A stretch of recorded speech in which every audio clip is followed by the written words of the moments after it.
महाराष्ट्र में अब तक मंदिर खोलने के सवाल पर बीजेपी और शिवसेना में ठनी हुई थी, लेकिन अब इस मामले में राज ठाकरे की एंट्री हो गई है। महाराष्ट्र नवनिर्माण सेना के अध्यक्ष राज ठाकरे ने मुख्यमंत्री और चचेरे भाई उद्धव ठाकरे को इस मामले पर पत्र लिखा है। महाराष्ट्र सरकार में मंदिरों को न खोलने के फैसले पर निराशा व्यक्त करते हुए राज ठाकरे ने कहा कि क्या सरकार हिंदू भावनाओं के प्रति बहरी हो चुकी है। राज ठाकरे ने उद्धव सरकार को चेतावनी देते हुए कहा कि अगर सरकार मंदिर खोलने का फैसला नहीं करती है तो लोग मंदिर की तरफ मार्च करेंगे और अपने भगवान के दर्शन करेंगे। राज ठाकरे ने पत्र में लिखा कि मुझे आश्चर्य है कि सरकार सोई हुई है या अचरज में है और हिंदुओं की भावनाओं के प्रति बहरी हो चुकी है। राज ठाकरे ने सरकार से मंदिर को खोलने की मांग करते हुए चेतावनी दी है कि अगर सरकार ऐसा करने में विफल रहती है तो लोग सारे प्रतिबंध भूलकर अपने भगवान के दर्शन के लिए मंदिर की ओर मार्च करेंगे। इससे 2 दिन पहले AIMIM सांसद इम्तियाज जलील और वंचित बहुजन अघाड़ी के अध्यक्ष प्रकाश कर ने राज्य में धार्मिक स्थलों को खोलने के लिए प्रदर्शन शुरू किया।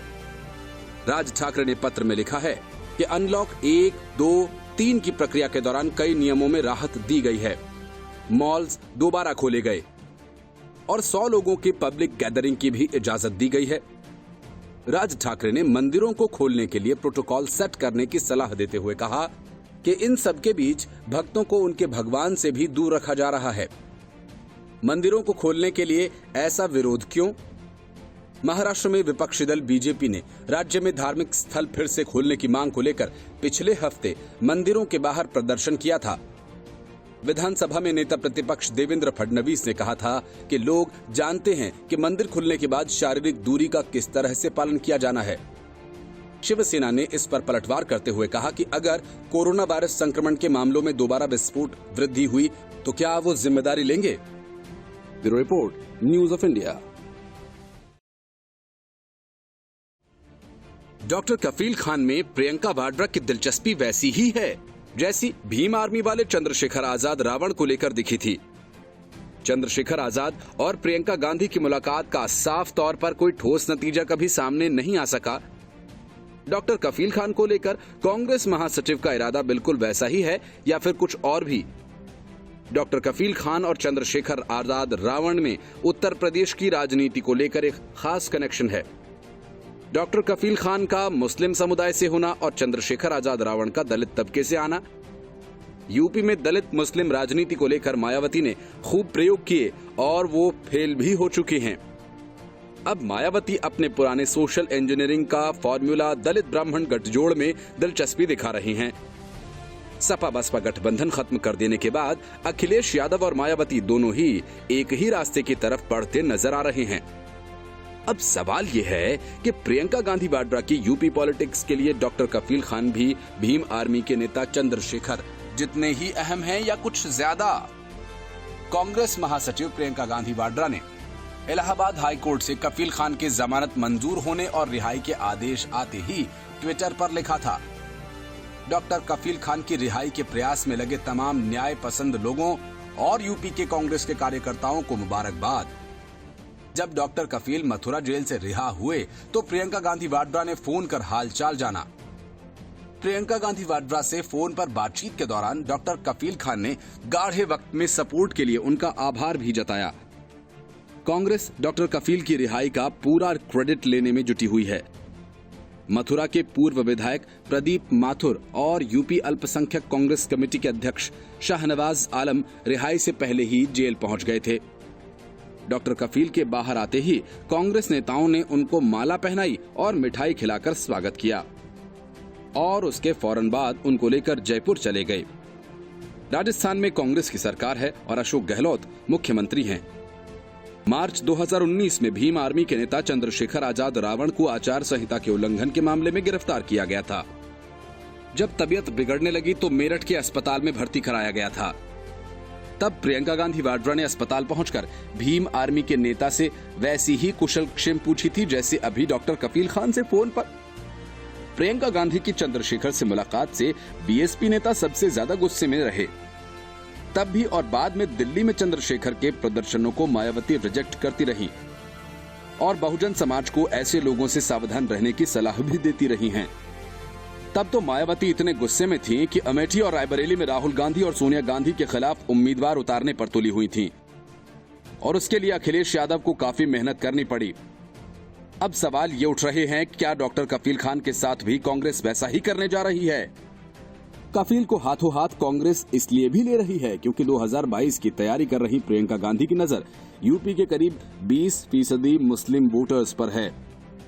यूपी विधानसभा की 403 सीटों में से करीब 70 विधानसभा क्षेत्रों में 20.30% मुस्लिम आबादी रहती है और करीब 75 सीटों पर इससे ज्यादा। और इस तरह करीब 150 सीटों पर मुस्लिम वोट का असर महसूस किया जाता रहा है। 2012 में जब अखिलेश यादव यूपी के मुख्यमंत्री बने तो ऐसे इलाकों की 72 सीटें समाजवादी पार्टी को मिली थी, लेकिन 2017 में ये सभी बीजेपी के हिस्से में गईं। दलित राजनीति के साथ साथ मायावती मुस्लिम वोटों के लिए काफी मशक्कत कर चुकी हैं, लेकिन उनके दलित मुस्लिम फैक्टर्स का हर बार दम निकल जाता रहा है। कांग्रेस की नजर अब उसी दलित मुस्लिम वोट बैंक पर है। Bureau report, news of India. Corona काल में करीब करीब हर राज्य के सीएम पूरे प्रदेश का दौरा कर रहे हैं, लोगों की मुश्किलों को करीब से समझ रहे हैं और उनका हौसला बढ़ा रहे हैं। लेकिन महाराष्ट्र के सीएम उद्धव ठाकरे अपने घर में बैठे हैं, यानी वर्क फ्रॉम होम। घर बैठे ही कैबिनेट की मीटिंग से लेकर हर जरूरी काम वे करते रहे हैं।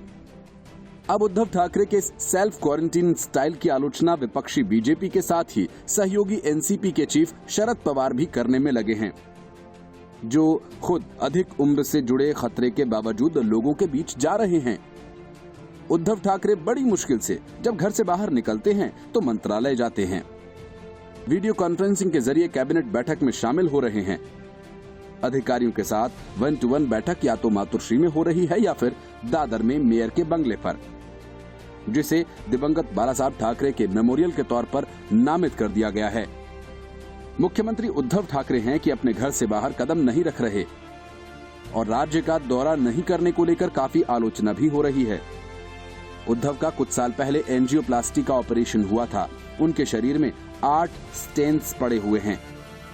शिवसेना ने बताया कि उद्धव कोविड प्रोटोकॉल के तहत कार्य कर रहे हैं।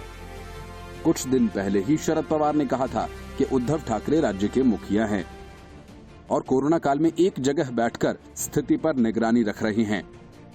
हालांकि इसका ये मतलब नहीं है कि कोई परमानेंटली ऐसा करे। बीच बीच में उन्हें राज्य का दौरा कर लोगों से मुलाकात करनी चाहिए, लोगों को भरोसे में लेना चाहिए, लेकिन ऐसा होना अभी बाकी है। शरद पवार के बयानों के बाद उद्धव ने राज्य में कुछ जगहों का दौरा किया था। वहीं विदर्भ से आने वाले कांग्रेस के नेता आशीष देशमुख ने उद्धव को बाढ़ प्रभावित इलाकों के हवाई सर्वे की सलाह दी थी। पूर्व सीएम और नेता विपक्ष देवेंद्र फडणवीस इस वक्त विदर्भ का दौरा कर रहे हैं।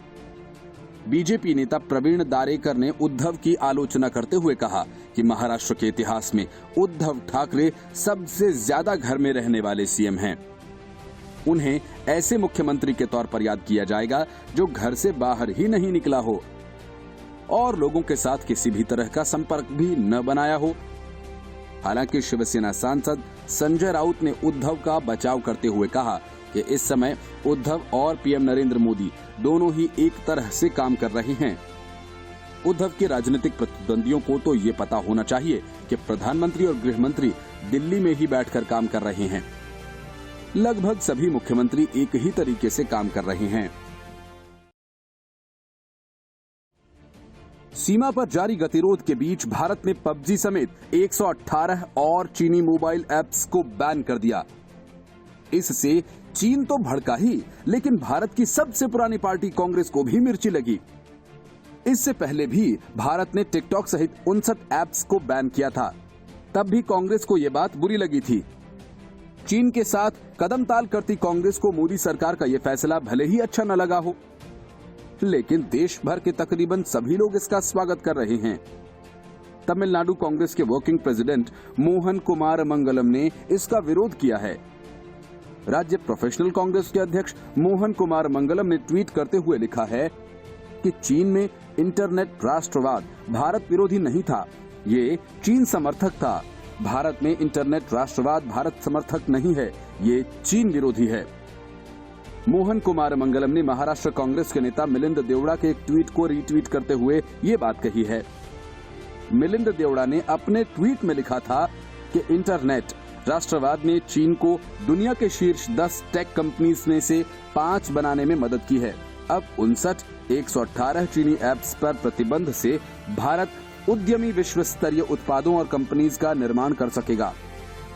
चीन के वाणिज्य मंत्रालय ने भारत के इस कदम पर गंभीर चिंता जताई है। चीनी वाणिज्य मंत्रालय ने एक बयान जारी करके भारत के इस फैसले पर सख्त ऐतराज भी जताया। लद्दाख में चल रहे तनाव के बीच भारत अब तक चीन के 224 ऐप्स पर बैन लगा चुका है। चीनी वाणिज्य मंत्रालय ने कहा कि भारत का ऐप पर बैन लगाना चीनी निवेशकों और सर्विस प्रोवाइडर्स के कानूनी हितों का उल्लंघन करता है। चीन इसको लेकर गंभीरतापूर्वक चिंतित है और इसका पुरजोर विरोध करता है। इस तरह अब तक चीन से जुड़े कुल 224 मोबाइल ऐप्स पर प्रतिबंध लगाया जा चुका है। आइए हम आपको बताते हैं कि ये ऐप्स बैन करना चीन के लिए कितनी बड़ी चोट है।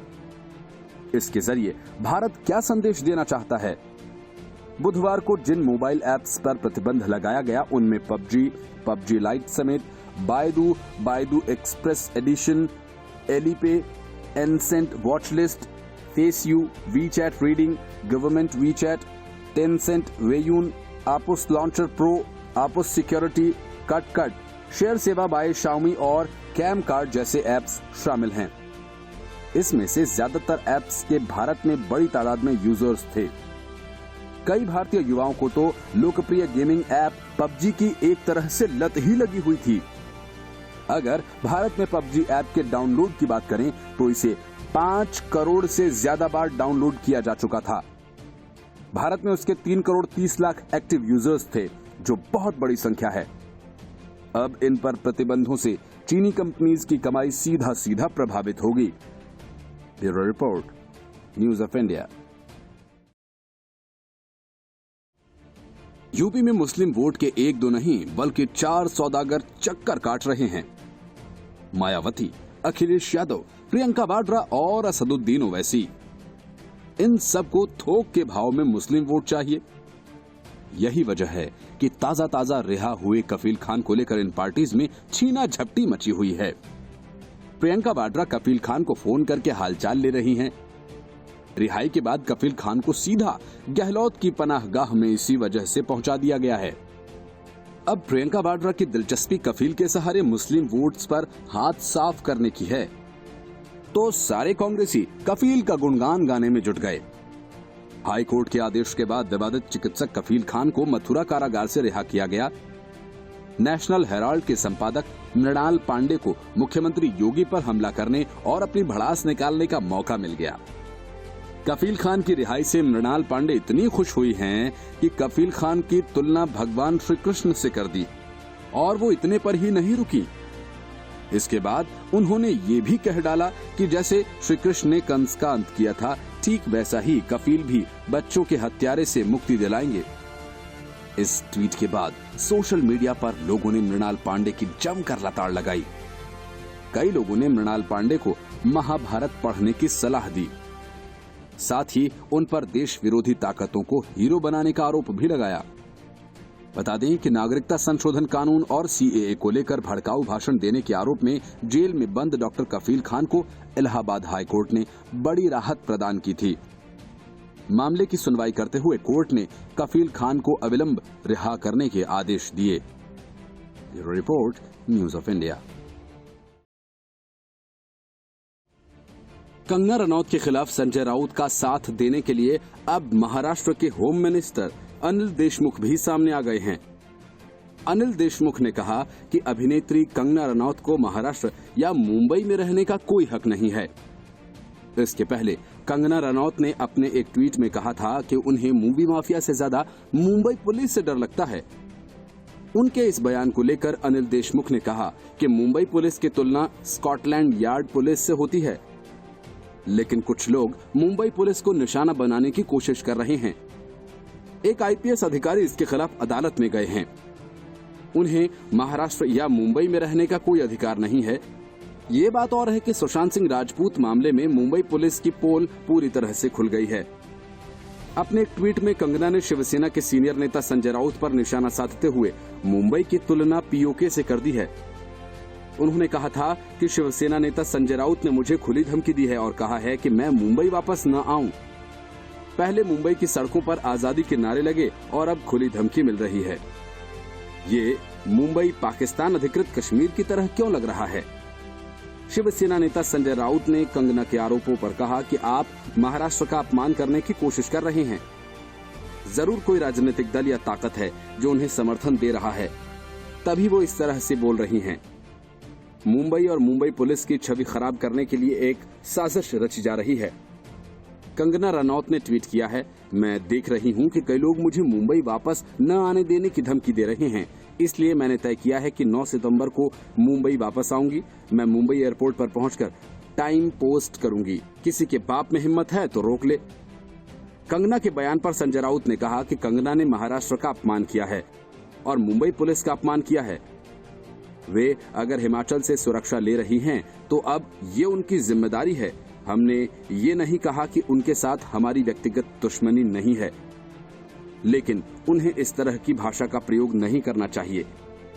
शिवसेना के राज्यसभा सांसद संजय राउत ने कहा कि जिस शहर में कंगना रह रही हैं, जिस शहर में आप रहते हैं, जहां कमाते हो, उस शहर और पुलिस के बारे में अनाप शनाप बातें कर रहे हैं। मुंबई पुलिस ने हमले में लोगों को बचाया, कसाब को पकड़ा। कोरोना के संकट काल में 50 से ज्यादा पुलिसकर्मियों ने अपनी जान दी और उस मुंबई पुलिस के बारे में वे ऐसी बातें कर रही हैं। पढ़ी लिखी महिला हैं, उन्हें ये शोभा देता है? ये मेंटल केस है। जिस तरह से लोग बोल रहे हैं, झांसी की रानी का अपमान करते हैं। आपकी मानसिकता क्या है?